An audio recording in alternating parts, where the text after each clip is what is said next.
আল্লাহর হুকুমে চলা।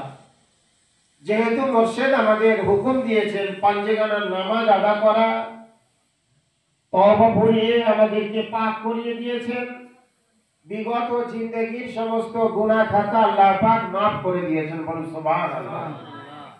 মুর্শিদ যখন আমাদের হাতে হাত রেখে তওবা পাঠ করিয়েছেন, তো আমাদের বিগত জিন্দেগির যত গুনাহ, জানা অজানা শিরক বিদআত কুফর তামাম গুনাহ হইতে আল্লাহ পাক আমাদেরকে মাফ করে দিয়েছেন এবং সাফ এবং পবিত্র করে দিয়েছেন। বলুন সুবহানাল্লাহ। আর আমাদের কল্পকে পরিষ্কার করার জন্য আমার মুর্শিদে হক যে সবক দিয়েছেন, এই সবকটা পাবন্দির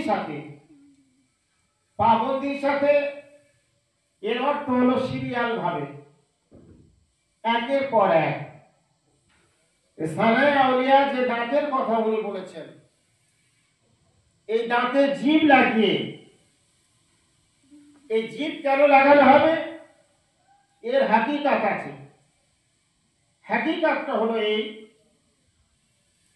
যে রাসূল মকবুল সাল্লাল্লাহু আলাইহি ওয়াসাল্লাম সোনার জবানে ইরশাদ করছেন,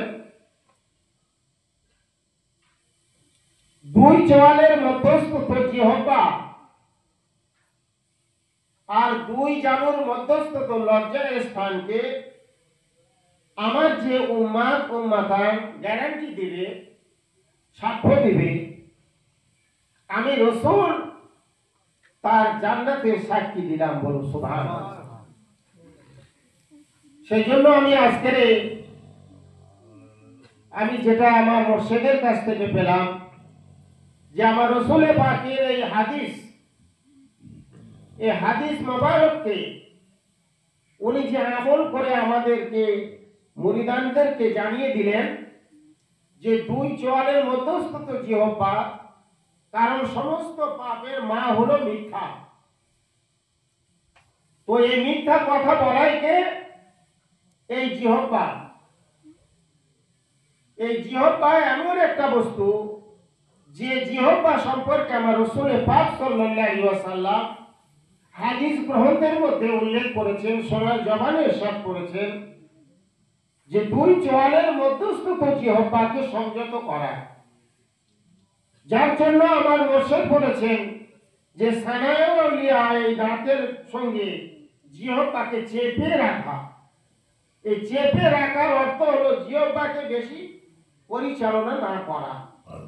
আপনি যত কথা বলবেন তত আপনার জবান থেকে মিথ্যা কথা বেরিয়ে আসবে, ঝুট কথা বেরিয়ে আসবে, গীবত গিল্লা বেরিয়ে আসবে, আপনার জবানটা অপবিত্র হয়ে যাবে। সেই জন্য সর্বপ্রথম উনি জিহ্বার কথা বলেছেন, আর দ্বিতীয় নম্বরে বলেছেন বামের স্তনের 2 আঙুল নিচে, এখানে হচ্ছে কলবের মাকাম। এই মাকাম শব্দের অর্থ স্থান। আমাদের শরীরে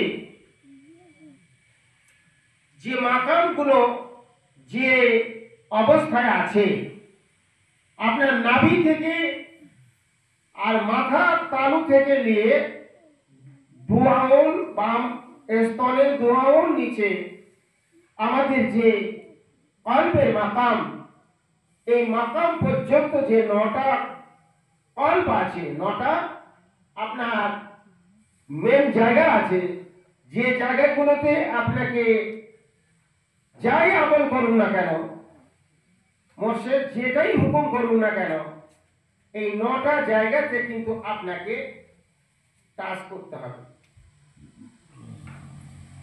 তো এই মাকামের শেষ মাকাম যেটা কলবের মাকাম, যে মাকামটা হচ্ছে এই কলবের মধ্যে আমার আল্লাহ পাক 70 পর্দার ভিতরে গোপন আছেন। বলুন সুবহানাল্লাহ। আর এই আল্লাহকে চেনার নাম ইলমে মারিফাত। আর ইলমে মারিফাত যতক্ষণ পর্যন্ত না আমাদের অন্তরে আসবে, আর ইলমে মারিফাত যতক্ষণ পর্যন্ত না আমরা চিনতে পারবো, আমরা বুঝতে পারবো, তার জন্য মুর্শিদের দরবারের কুকুর হয়ে, মুর্শিদের দরবারের গাছ হয়ে, মুর্শিদের দরবারের ধুলোবালি হয়ে মুর্শিদের দরবারকে আঁকড়ে পড়ে থাকতে হবে। মুর্শিদের কাছ থেকে এলেমে মারিফতের গোপন তথ্য, গোপন রহস্য প্রত্যেকটা আপনি জানতে পারবেন। সেই মতো আপনাকে জানার আগ্রহ জন্মাতে হবে। এলেমে জাহিরিতে আমরা শরিয়াতের অনেক বিদ্যা শিখব, অনেক শরিয়াতের জ্ঞান হবে, অনেক এলেম কালাম হবে, কিন্তু মারিফতের গোপন তথ্য জানার জন্য আমাকে ওই রকম আবার শিক্ষক মজুদ করতে হবে। শিক্ষককে অধ্যয়ন করতে হবে, অন্বেষণ করতে হবে। আর শিক্ষকের কাছে যখন যাব, এলেমে মারিফতে মুর্শিদের হাতে হাত রেখে যখন বিক্রয় হয়ে যাব, মুর্শিদ যদি বলে উঠ তো উঠতে হবে, আর মুর্শিদ যদি বলে বস তো বসতে হবে। এই হলো হুকুম। আর এই হুকুম মানবে যখন, এলেমে মারিফতের তথ্য, এলেমে মারিফতের জ্ঞান আমাদের অন্তরে আসবে তত। বলুন সুবহানাল্লাহ। সেই জন্য আমার বাবার ভাইরা, আজকের এই